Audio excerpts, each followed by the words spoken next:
Hi, everyone. I'm Emma Truax, and I am pleased to introduce this evening's very special Giller Power Panel, The End is Nigh, Apocalyptic Canadian Fiction. Tonight, we're going to talk about dystopian worlds, how they get made, and the different lenses through which they're created. We're very lucky to have an amazing panel with us tonight. First, let me introduce Omar Akkad.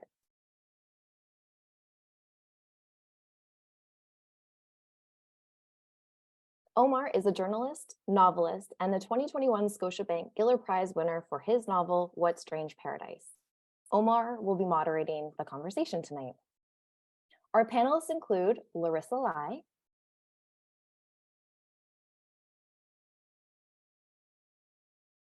Larissa is an award-winning author of 9 books, including The Tiger Flu, Saltfish Girl, and most recently, The Lost Century. Thea Lim. Hello, everybody.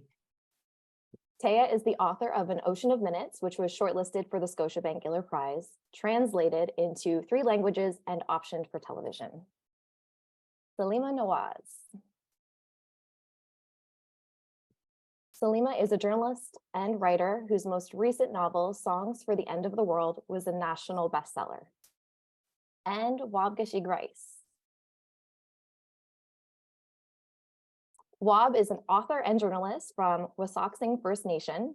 He has written 3 fiction titles, and his short stories and essays have been published in numerous anthologies.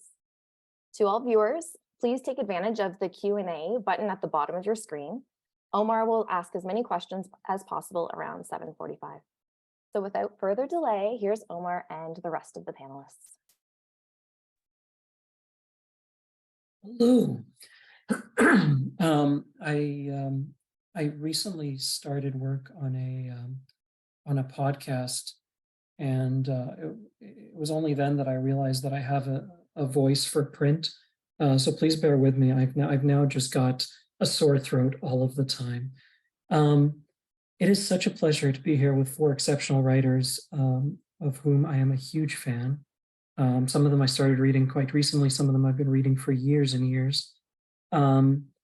I have more than enough questions to eat up the entire hour, but I will do my best to have some discipline and switch over to the audience Q&A around the 45-minute mark.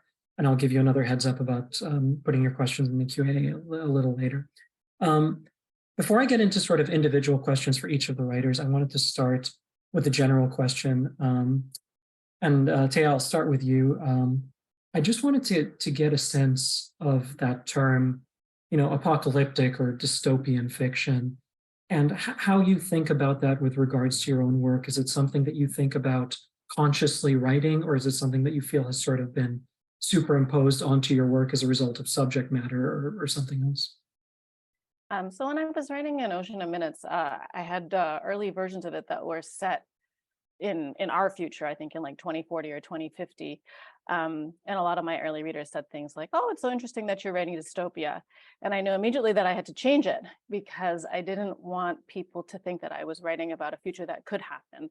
I wanted to make it clear that I was just trying to find a different way into talking about our world. So I actually wound up setting it in the past, in the 70s, 80s, and 90s. But that didn't work. When the book came out, people still saw it as dystopia, which I think felt a little bit uncomfortable to me, just because I really did want to use it as a metaphor for talking about our world, for talking about migrant labor, for talking about migration, and sort of for talking about, I guess, the way corporate influence sort of affects working life and our emotional landscapes. But you don't control that. And I think what I realized too was that readers enter into the story in many different ways. And I think in a lot of ways that's a gift. So yeah, I think as a writer, it's always a fine balance between being a control freak, because I think that's what we are, but also making a leap of faith and sort of letting readers make the story what they want it to. I mean, I remember getting an advanced copy of that book, and just being blown away, both by the concept of it, but also I thought it was one of the best books I'd read in many years about class disparity and wealth disparity. Were you afraid once the machine started to kick into gear? This is becoming a published product now. Were you afraid that the time travel aspect, or that it would be sort of shelved into one particular mode, and did that start to happen? Yeah, I should have been afraid of that. I wasn't. It was my first novel, so I didn't really know how it worked. With great love and hope, my publishers presented the book really as a time travel love story, which actually was not the way I conceived of it at all, which I think people find funny because I can see why people think of it as a time travel love story. And like I said, a lot of people do read it that way, and it's very meaningful to them. So I don't want to poo-poo that interpretation too much. I think what was challenging for me is that I am a writer of color. I really appreciated that you understood that that it was about class, because you gave me a very nice blurb, which we put on the cover. Because I think a lot of the time it's not understood that way, because I think I was trying to write about my diasporic experience, but trying to find a new way to write about it. And because of that, it's not entirely connected to the narrative that I guess tends to be connected to my body. So a lot of readers don't see it that way. I think the market doesn't see it that way, which I think has been challenging because it's not always how I think of myself. But I think it's also been a very good lesson for me in sort of, well, number one, understanding about marketing, but also sort of in coming to terms with the fact that when you publish a book, then it belongs to the world and people are going to make of it what they will. But I do think next time around, I'm going to be a bit more assertive, both in the text and also in the marketing, about sort of what my thematic goals are. Thank you for that. Larissa, same opening question. How do you think about the concept or genre designation of dystopia, and do you feel that it's something that you actively try to write in the case of the Tiger Flu, or was it sort of imposed onto the work?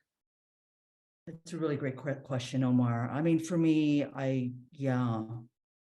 I'm uncomfortable with the term dystopia. It wasn't what I was trying to do. But then by the same token, as Thea says, if it's a term that makes sense to people right away and it gives them something to hang their hat on, then I don't want to throw it in the garbage, because any door through which people can come to the book is a legitimate one, right? And so I don't stress it, but I don't push against it, because I feel people need to come in the way they want to come in. But by the same token, for me, that, it wasn't what I was aiming for. In the Tiger Flu in particular, there are some elements that are quite specifically utopian. And I wonder whether people pick up on them or not. So the fact that the disease on the first pass is targeting a class that's usually the oppressive class, men, rather than the poor, rather than women. And then it's also affecting people in cities rather than people in rural areas. And then also there's a little utopian enclave in the novel, this group of sisters, right? The Gris sisters, who are a couple of generations down of escaped clones. And I'm imagining some kind of utopian possibility there, even as I break it open pretty quick. So I resist the term, but I don't resist it hard, because the conversation is interesting to me. And I guess if there's one more thing that I'd like to say, it's just particularly around the term apocalyptic. I think of that as so much of it's such a Judeo-Christian term in a lot of ways, this notion that the end of the world is going to come and that there will be a judgment in the aftermath. And that's not my cultural root. And so that's not something that I sort of feel, it's not a cultural narrative that I'm carrying in a heavy way. Although as one thinks about it, and I'm sure other people in this room will have things to say about this as well, that many of us who are folks of color doing this kind of work, we have already survived apocalypses, sometimes more than one. And there's a passage in Waub's book where he talks about that. And for sure in the most recent novel, The Lost Century, which is curiously a historical novel, it's addressing one apocalypse that happened in the 30s and 40s, which is the Japanese occupation of Hong Kong, in the aftermath of another apocalypse, which is the British occupation of Hong Kong, like 100 years earlier. So the term apocalypse is even messier and more fraught, yet still interesting. Yeah, absolutely. Absolutely. I mean, that does tend to be the case a lot, that there's a certain designation that seems to be less about the thing that's happening and who it's happening to. And when a certain kind of review of the book, for example, might call it gritty realism versus suddenly dystopian, and it seems to have a lot to do with the background of who the bad thing is happening to. I wanted to ask you a little bit about, I mean, you touched on this idea of hopefulness and that enclave of hopefulness. the tiger flu in particular struck me as a book that was had a significant component about regeneration. I mean, quite literally regeneration, but also the concept of that. And I just wanted to ask you about that and how you were thinking about the idea of regeneration, rebirth, when you were putting that book together. Oh, thank you so much, Omar. That's so observant. Because if there's something that I think that book is about and that I wanted it to be about it's precisely that. It's that life continues in spite of all the horrible things that humans do, both to one another and then, because I'm interested in biotechnology, sort of recursively to our own bodies and to our own genome. And so, yeah, I'm thinking, with the Grist sisters, with this possibility that they have for reproducing non-heterosexually, but also the reproduction of limbs, the reproduction of communities, the reproduction of relationships. The novel was in the first pass thinking about, sure, I like the term regeneration. I was thinking about it in terms of reproduction, because in a lot of ways, this novel is in conversation with a whole set of novels, second wave feminist novels, like from the 70s kind of into the 80s, that were about the new reproductive technologies as they were forming in those times, and about questions of gender imagined a little bit. So that conversation has obviously moved down the track quite far. But it seemed to me that there was still a question that they were asking about human reproduction that seemed to be important to me in that moment. And I guess interestingly, that does connect to the question of apocalypse, where there's so many dark and terrible things happen and it looks like human life might not go on. So there is a little apocalyptic seed, even as I'm saying, I refuse the apocalypse, and yet it comes in. And I wanted to take up that interest in reproduction and in life. So you have these starfish clones, you cut their limbs off and they regrow. And it's also possible to sort of graft them onto other people as theirs fail. And then there's, as I said, the possibility for reproducing human life outside of the heterosexual family, to kind of try to think about ways of breaking the hold of the patriarchy, which goes back to that second wave moment.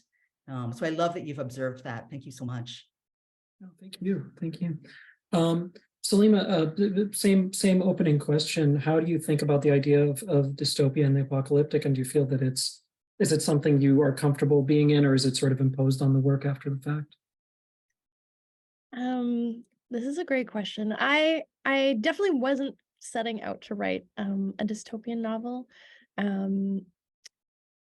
I guess I was going for gritty realism. I sort of meticulously researched everything, and I was trying to be like really, really close to our world, setting it, just a few years ahead in the future, such that I kept needing to move the date a little bit forward as I was like taking so long to work on it.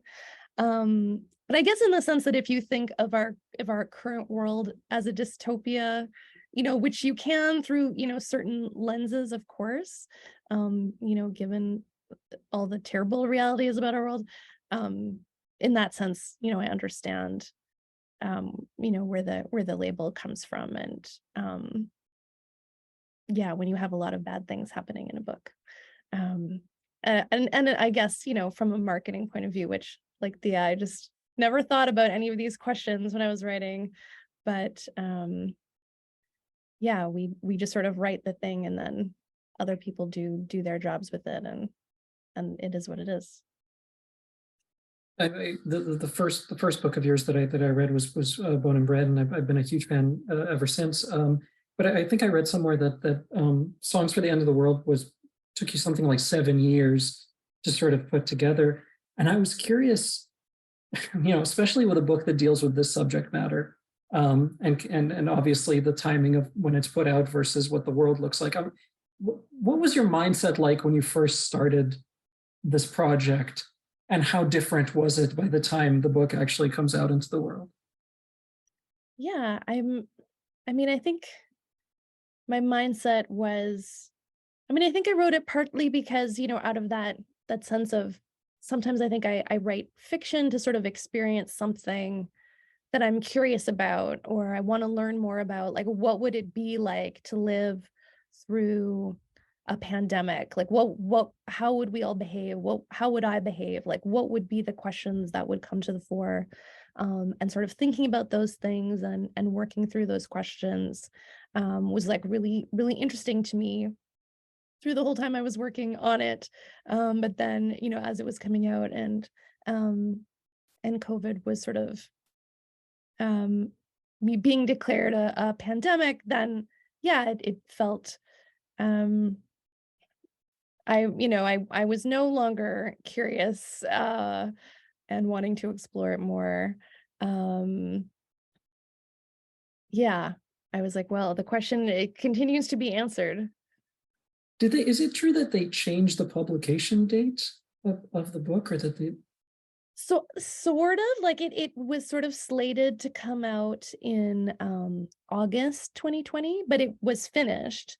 And then there was a sense that like we should just really release it earlier, because so it would not seem to have been based on what happened, because it was, you know, there's a lot of elements that are very similar because of all my research. So yeah, so it was brought forward as an ebook to come out in April 2020. Thank you for that. Wab, same opening question. How do you think about the concept of dystopia, or the genre of dystopia? And is it something you actively write in, or do you feel that it's sort of superimposed onto the work? It's a great question. With Moon of the Crested Snow, my most recent novel, I don't consider it dystopian or post-apocalyptic. If anything, it's post-urban or post-Canadian.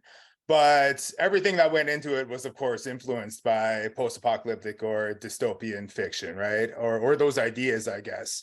But I wanted to get to what Larissa so kindly mentioned earlier, is just this notion of having survived apocalypse over and over, and the perspective that can bring to any sort of catastrophe, right, that we collectively may be going through. Because really, Canada is a dystopia for Indigenous people and for many people of color. For Indigenous people specifically, there was land displacement, genocide undertaken, children apprehended, and then murdered at state-sponsored and church-run schools. So the list goes on and on and on, right? And what I wanted to sort of contribute to the conversation is that there are many different lenses we can put on just what a world is, and how we walk through it, and how we experience it, and how one person's dystopia is another person's utopia, and vice versa, right? But all that said, you know, I accept the labels. You know, you got to shelf the book somewhere, right? And it's got to be marketed somehow, you know. And at the same time, it's kind of neat to be, I guess, grouped into some sort of canonized works, but more importantly, books by the people we're all discussing tonight. Like, it is so cool to be a part of this movement of, you know, widening perspectives on what a dystopia or what an apocalypse can be. Yeah, absolutely. I was thinking a little bit about when I wrote my first book, which I think has been pretty validly classified as dystopian. I didn't know that it was going to come out or be published or anything. You know, I'd written it before pre-book deal or anything like that. Once I was done with it and I went out into the world, psychologically, one of the last things I wanted to do was walk back into the world of that book. And it's not that I disliked it or you know, anything like that. It's just psychologically as a defense mechanism against what had gone into that book. You have a sequel coming out, or sort of a semi sequel. And I mean, I love the first one. I got an email about the advanced reader copy for Moon of the Turning Leaves yesterday, and I was quite excited about it. And I'm just curious what the thought process is in deciding to go again into the world of the book and to create a sequel. What drew you to it? Why you decided to do it? Well, I didn't intend to at all. When I finished writing the first book, I quite literally saw the characters like riding off into the sunset, right? I was pretty much done with them, but the response was very positive, and readers would ask me if I was considering a sequel. And at first I was being truthful, and I would tell them no, and some of them would be pretty disappointed when I tell them that, right? So I was like, well, that's telling me something. You know, I at least got to attempt another vision of what this world can be, you know, further down the line. So that was exciting, mostly because I was motivated by readers themselves. I was motivated by other Indigenous people who really gravitated towards the characters and the community, specifically Anishinaabe people like myself. So it was a great honor and really a great responsibility too. And it was difficult though. Getting back into that world at the start of the pandemic when things were in such, utter upheaval for all of us, right? And thinking about, what a potential future can be. But at the same time, it was really inspiring. It was regenerative, as has come up a couple of times already amongst my fellow panelists here. So it was fun, to be able to do. And I just consider it a great privilege to jump back into that world and to get it out there. Thank you so much. Before I move on, what's the pub date for the new one? Oh, October 10th this fall. Very cool. Very cool. Congratulations in advance. I can't wait to read it. Thea, I wanted to ask you about a question about interpretation. The book's been translated, I think, into 3 languages. It's been optioned for film, TV, both possibly? For TV. Yeah. I've had very limited experience with that world, but I always shudder to ask questions about, like, so when's the TV show coming out? Because I know these things go haywire all the time. But I'm just wondering, in the various interpretations in other languages or in other modes, whether you talked about this a little bit about how people understand the work versus how you intended or what you thought. Do you find that when you cross boundaries of place or boundaries of language or boundaries of mode or medium, that those factor in more other interpretations of what the work is or what it should be to sort of work for that particular culture or mode? Yeah, I can talk actually a little bit about what happened with the TV show. Sort of similar experience maybe to Saleema, where it was optioned by a producer who was very gung-ho about it and was like, we're gonna get it made. And then there was a pandemic. And everybody wanted to watch Ted Lasso, and they were sort of like pushing it out, and everyone was like, no, thank you. And there's a very famous filmmaker who's particularly famous for making very bleak films. If you DM me, I will tell you their name, who passed on it because it was just too sad. So I'm kind of proud of that, actually. I guess I don't think of it necessarily as being so sad. But yeah, so options available if there's any film and TV people out there. But in terms of interpretations, unfortunately, much to my embarrassment, I don't really speak the languages of the other territories that it was translated into, but I think I could talk a little bit about crossing boundaries in terms of genre. One thing that I did that I didn't realize that I was doing was that I made the book propulsive because I've always loved page turners. And there also is that element of a love story. And because I was doing that, I was very unintentionally being subversive. I was subverting things about those genres and I think reader expectations, which I realized when a lot of people got to the end and were very unhappy in one way or another about the way that it ended. But I found that so fascinating, and it was actually very helpful to me because I realized that I don't know, it's funny, like I think at this day and age, it's surprising that it's still possible to subvert the love story just by sort of maybe downplaying the romance, which isn't really what I expected, but it's exciting because it makes you realize that while there's so many people who are so many amazing authors who are working sort of in the area of plotless fiction, who are, working in metafiction and all these things and letting go of a lot of the trappings of more sort of plot-based or causative storytelling, it's exciting to me to realize how many boundaries and kind of that there still are to push, I think, within a lot of that storytelling. And I think that that's actually my wheelhouse, to try to see how boring I can make an exciting genre, because I find that to be a fruitful place. Maybe similar to Saleema, I'm really interested in that intersection between like gritty realism and just looking at like the really boring parts of infrastructure and sort of the imaginative or the world of the fabulous. A few years back, the guy who made Chernobyl, the HBO series, got the American War screenplay and passed on it because it was too depressing. And I thought, well, this isn't a good sign. Larissa, I wanted to ask you a little bit about the intersection of this work we do and community. You've written this novel that the tiger flu that can be sort of categorized as dystopian in some sense. You've also written incredible works of poetry and criticism. You are also the director of the awesomely named Insurgent Architects House for Creative Writing. And I was wondering, A, if you could talk about what that is, and B, if you could talk a little bit about how you think about community in this kind of work that so often involves just someone sitting alone in a room, hammering away at a keyboard or writing in a notebook. Oh, thanks for that question. It's a great question. I'll speak as a person who comes from the 90s, maybe, and that might help make some of this make some kind of sense. You forgive me, it's very late at night in Spain. I know it's I'm a little tired, but I'm still here. So the Insurgent Architects House for Creative Writing is a creative writing uncenter that I run at the University of Calgary. I have a little grant to do it, and it's been running for 9 years.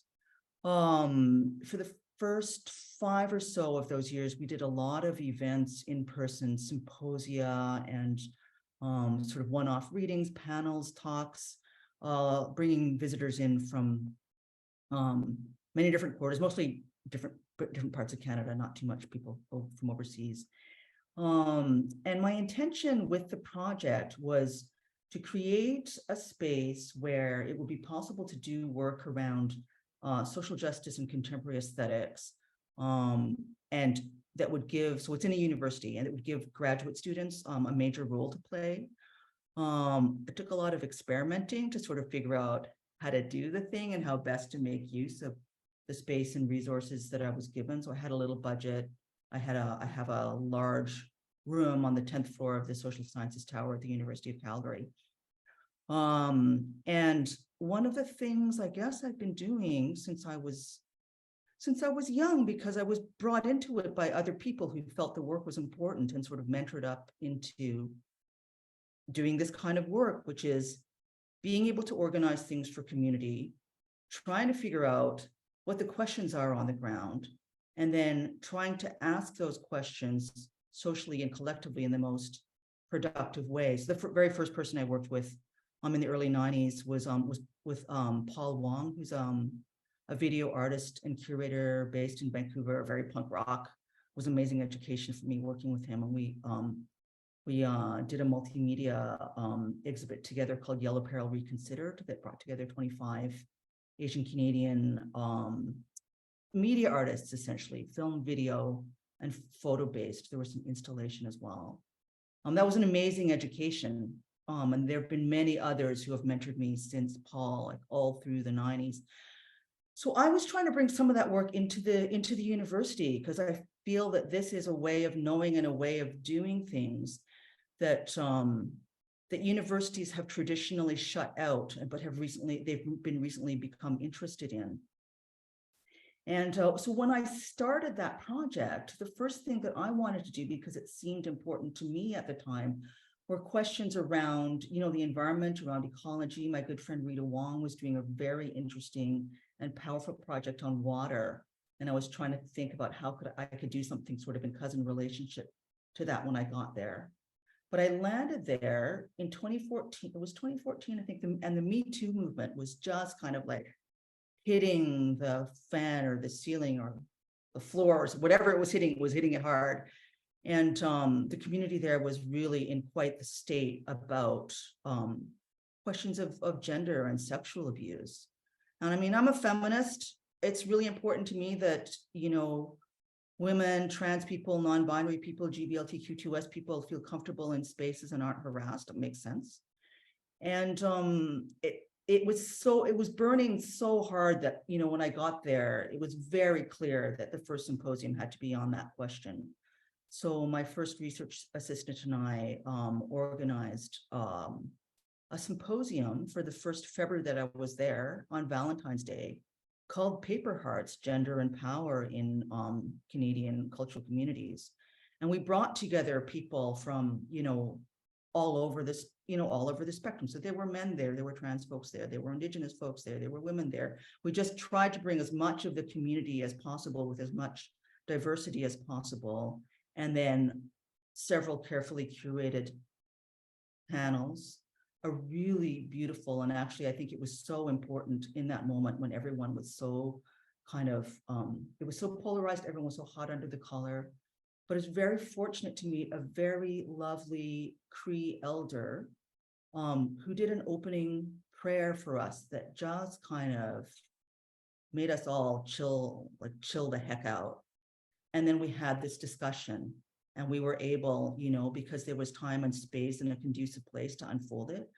So I sort of feel like this is my little secret superpower, as I have the capacity to, obviously not single-handedly, but imagine these things. And, I was taught to do it. It's not that it's a lightning that hit me. I was taught to do it.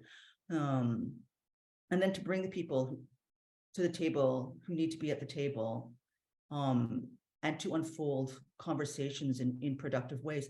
And so that's what we've been doing there for the last 9 years. And then at the end of the 5th year, I had to apply for a renewal of the grant. And I just happened to think that podcasting would be a really great idea. Well, let's do some podcasting. That would be so cool.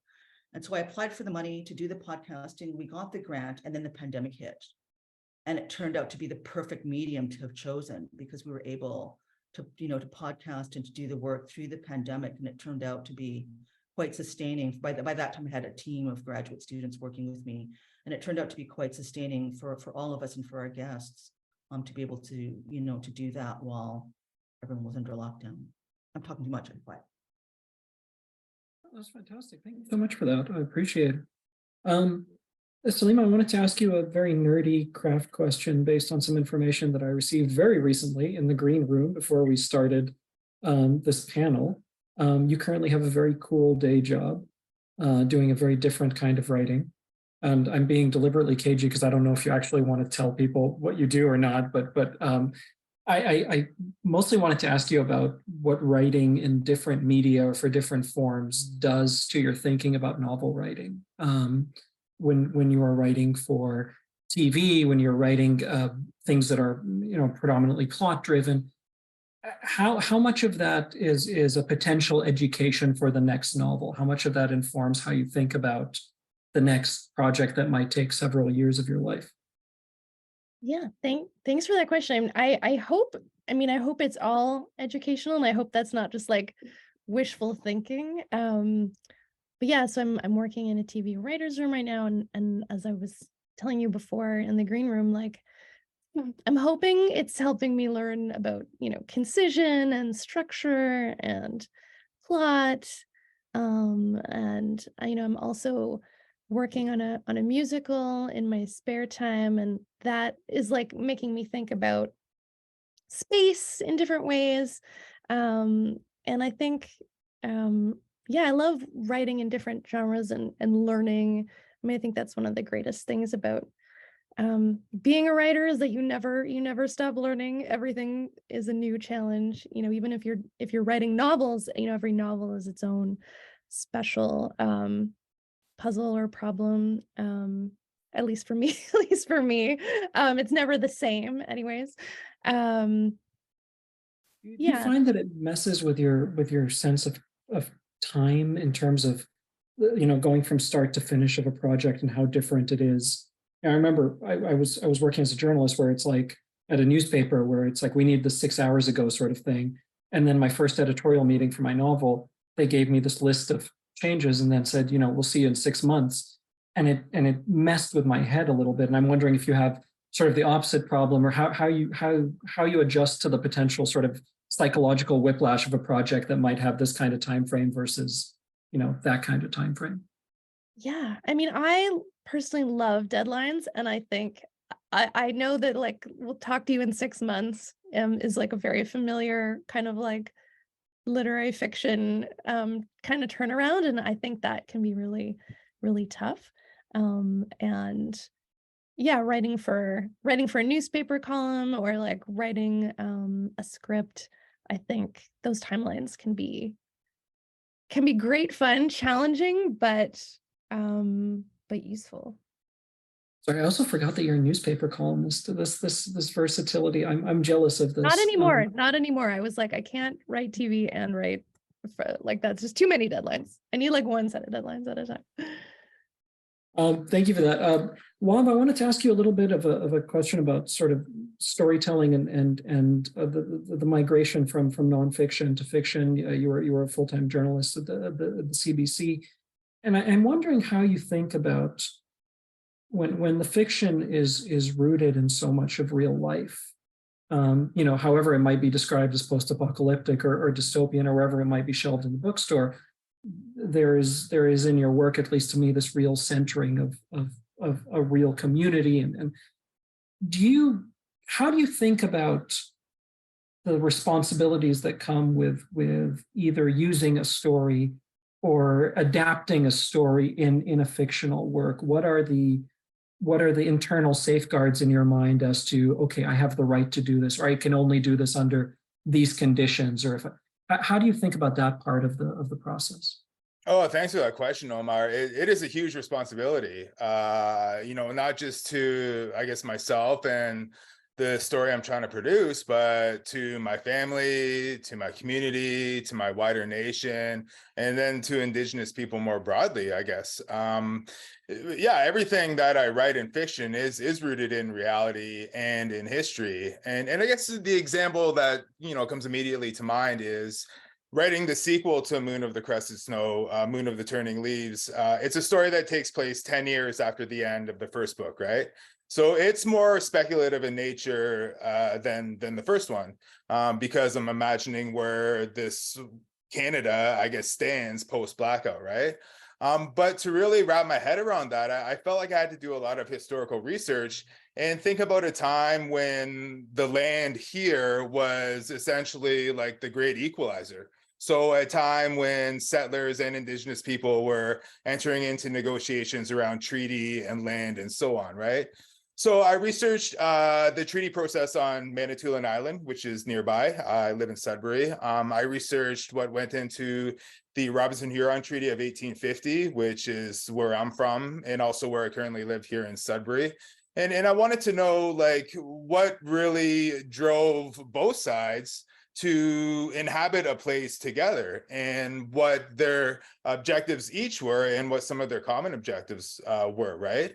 And of course, we know how the treaty process and implementation of treaties have been soured and essentially,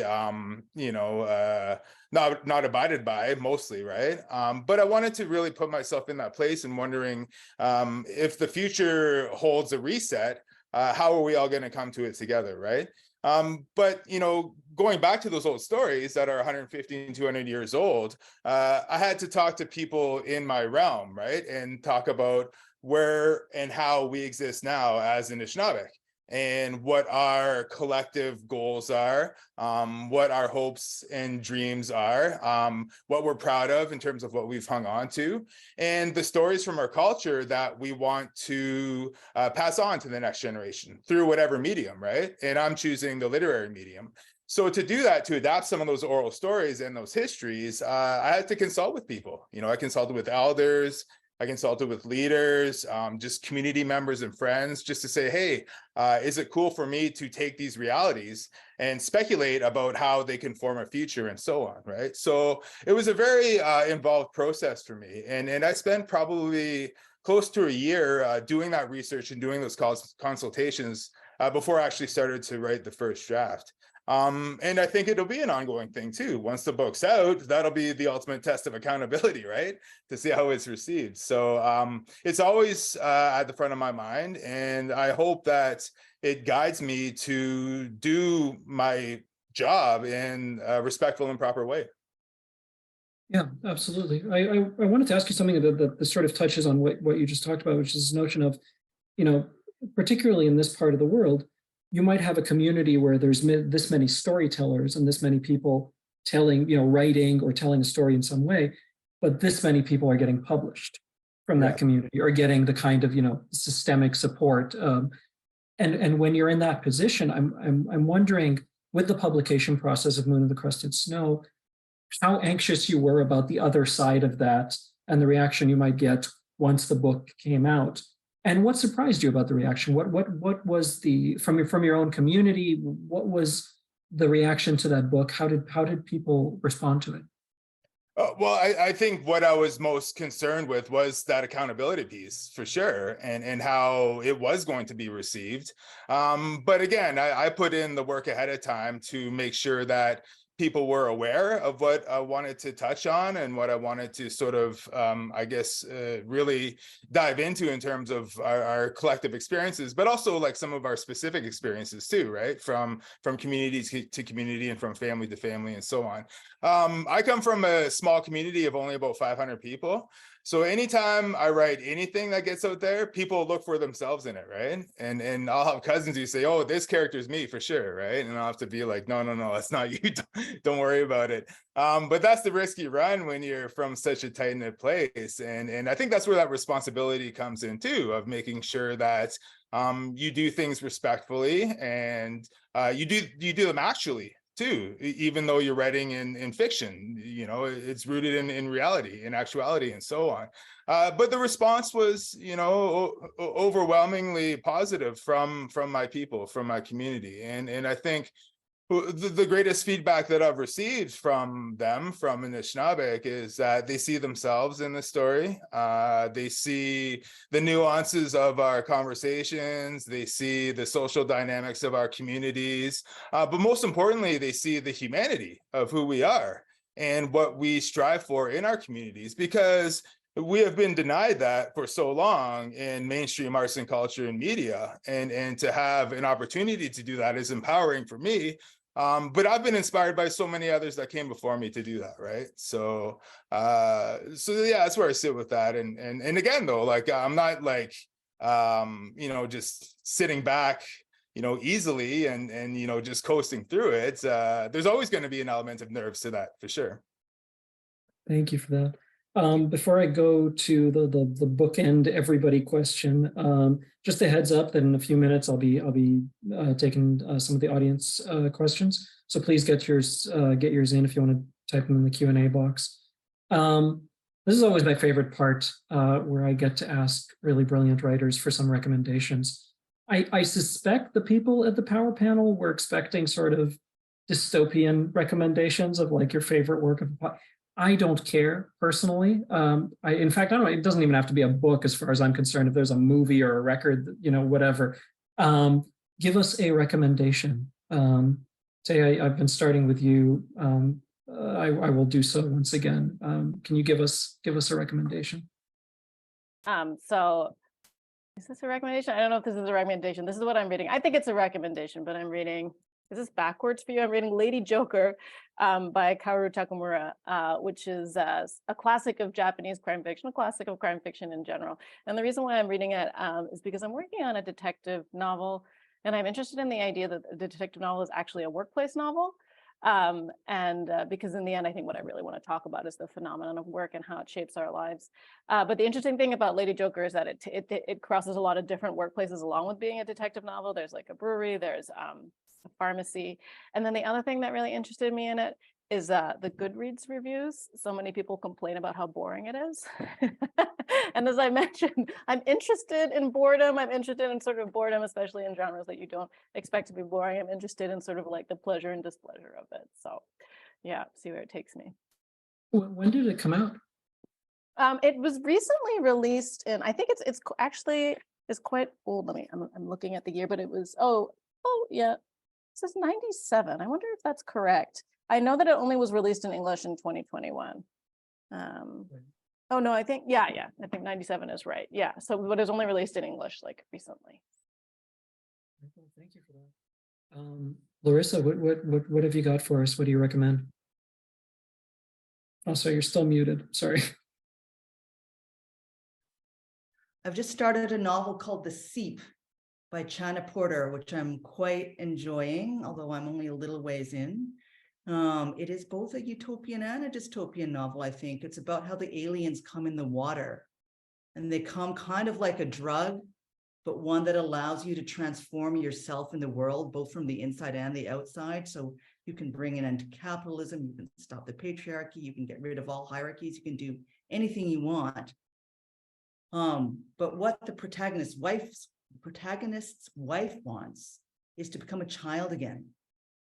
And it creates all this sort of upheaval in in the life of the protagonist. I'm really sort of fascinated by this idea that the aliens might be there in the water, and that the coming apocalypse or the coming liberation might just kind of ooze into our lives through, through a medium that we don't necessarily suspect, but that we need to survive, that pervades the body when we drink it or leaves the body when we sweat.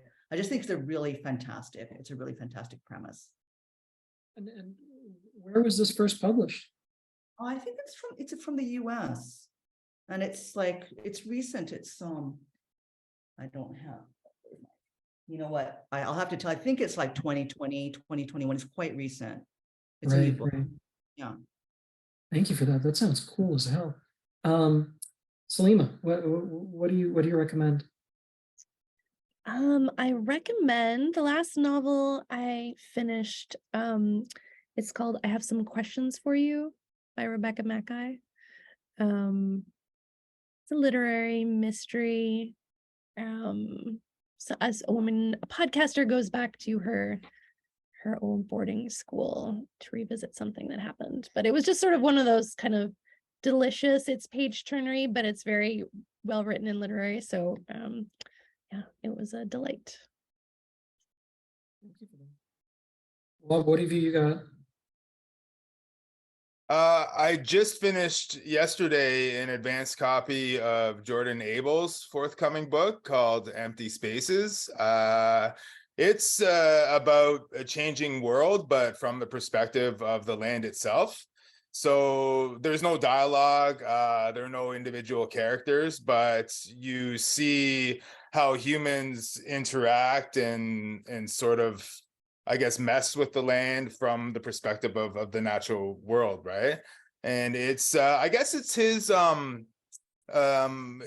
guess he was inspired by Last of the Mohicans and the sort of terra nullius, I guess, views of the land through that, and it's his sort of a reclamation or regeneration of that, and it was phenomenal. I haven't read anything like that before, so it's not out yet. It'll be out in August, but keep an eye out for it. Empty Spaces by Jordan Abel. I've heard amazing things about that book. Is that the one? I went to see my publisher in Canada recently, and he was talking about one book that the typesetters were having an incredibly difficult time with, just getting the imagery and the text to sort of work with. And I think it might have been that one, but I've heard amazing things about that. I can't wait to pick it up. Yeah, it's incredible. It's unreal. So the way the audience Q&As usually work is I will ask the question on behalf of the audience. I will not direct any one panelist to answer it. Everybody will stay silent for a while because nobody wants to be the first to answer. And then two people will start speaking at the same time and it'll be horribly awkward. I kind of like that routine, so let's just do that. This first question is about the sort of potential aversion to label dystopia because it's associated sometimes with science fiction, and historically sort of that's considered genre fiction or not quote unquote true literary fiction. And then the audience member is asking, do you think that literary fiction still has an aversion to associations with science fiction or so-called genre fiction?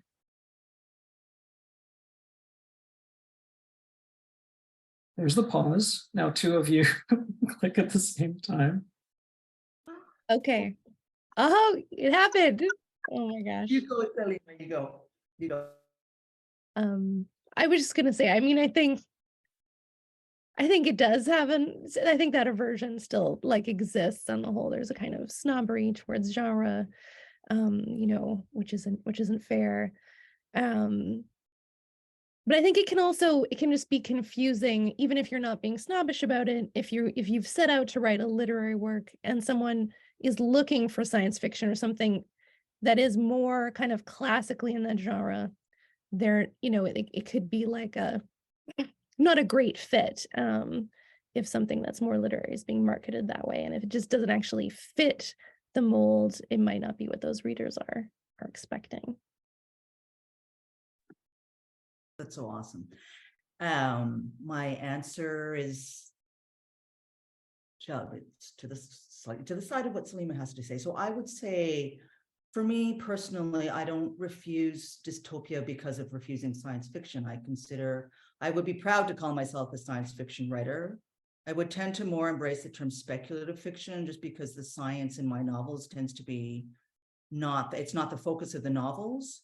And I try to get things as accurate as I can, but it's not, what they call hard SF. So I would lean more to this sort of, I would use the term speculative because it seems to fit what I do.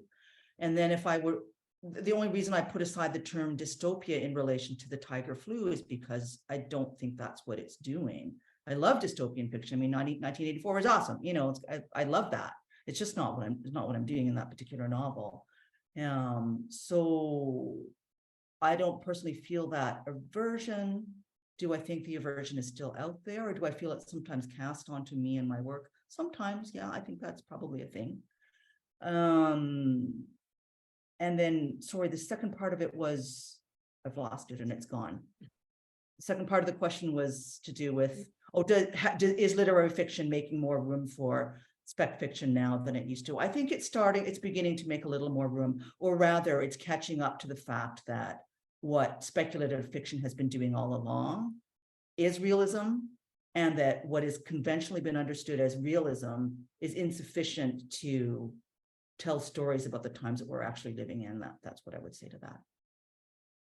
Yeah, absolutely. Yeah. I would say that similar to Larissa, I would love for people to see me as a science fiction writer. They're very cool. But it was more, things to do with what I was trying to write about, why I didn't want dystopian. I do find that when I look around at the things that are being published, it seems like you can't swing a cat without hitting a novel that's sort of mixing genres in some kind of exciting way. And I think that's really wonderful. People used to say literary science fiction or even like literary crime. I hardly hear people say that anymore. I think that those genres are a lot more fluid. And I think that's also even the way that a lot of young people think, not just about literature, but sort of about music and film, like everything is a lot more intermingled. I have a question I wanted to ask, but I don't know if Wob wanted to weigh in on this question, or if I'm allowed to ask a question, if I'm stepping on the audience. Unacceptable. I'm gonna kick you. No, please feel free. So it was pointed out to me recently that often novelists get asked if their work is autobiographical, and that this is a question that is very often posed to women or women-identified people and people of color, and that sometimes this comes across as offensive because the sort of underhanded idea behind it is that perhaps as a category of people, we don't have an interior life or something like that. Like we can only write about things that happen to us. So there's always sort of that suspicion underneath it. I never get asked if my book is autobiographical. And I think it's because I wrote a time travel novel, but I was very curious to ask all of you, like as speculative fiction writers or dystopic fiction writers. And I guess I was thinking about this because of what you said, Wob, about your cousin being like, is that me? Do you get asked a lot if your work is autobiographical and in any way is sort of using these high conceits to hide that your work is autobiographical? Because my novel is completely autobiographical. It's about everything that's ever happened to me. I get asked if any of the characters is directly based on me all the time, and the answer is always no. If anything, I aspire to be like the characters I write, and they're really influenced by the people I admire in my community and my family members and so on. So yeah, there's this weird, I think, desire to attach us as people of color to our stories, because I think maybe there's in ignorance, but not in a negative connotation at all, in ignorance of just our day-to-day lives, right? So sometimes our books are the majority dominant culture's first exposure to our culture and our communities and so on. And then when they meet us in person, maybe oftentimes we're the first person from our communities or cultures that they've met, right? So there's a very sort of narrow sort of tunnel vision view of our books and who we are as the authors. But yeah, it comes up somewhat regularly for sure. I would say to that, when I started, I felt like pressure so intensely. It's like, thou must tell the story of your life. It's still, and I'm sure if I were to do it, it still sort of does seem to be the expected mode. And for whatever reason, just contrariness as a young person, I was like, I'm going to do that. No way. I'm going to find every possible way to do every other thing other than to tell the story of my life. which I think is how I end up doing all the wackadoodle stuff that I do, both in fiction and in poetry, is just trying to subvert that expectation at all costs. Yeah. I do find, however, that, you know, like you, Thea, that as I continue to write, it does turn out that everything is autobiographies. There is no escape from it, no matter how hard you try to flee. Yeah. But I have tried very hard to flee, very, very hard. Yeah, I get that too. I think there's a sense of like a looky-loo sometimes when you're a racialized person. And I think, yeah, I was trying to rebel against that too. I had sort of the opposite problem with American War, where I wrote what I thought of as an incredibly Arab book. And just happened to set it in a fictional US, and then it comes out 4 months after Trump comes into power. It's, you know, it was read as a very American book as a result. There's a question from the audience that's very, very big, but I'm interested in it because it talks about an idea that I tend to think about a lot and don't have a very good answer for. What is your sense of responsibility to help people adjust emotionally to the accelerating collapse of the Earth's climate and living systems? And the reason that question I find really interesting is because it talks about this idea of responsibility, whether as an author of fiction you have some kind. And so I was wondering if you could speak about that as well. Do you feel when you write a work of fiction that there is a responsibility that might extend beyond the bounds of telling the story, or, you know, into the realm of what someone might call the political or the sort of active in that sense?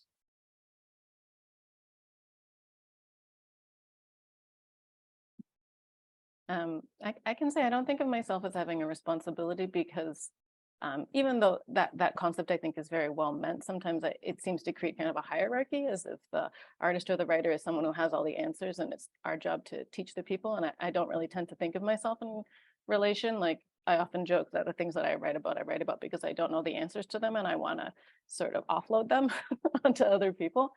But I do definitely, yeah, I feel that, you know, if anybody is reading my books in 10 or 20 or 30 years, and I'm not writing about sort of the way that, you know, ecological collapse, that I'll look pretty foolish. So I think I have a strong sense of that.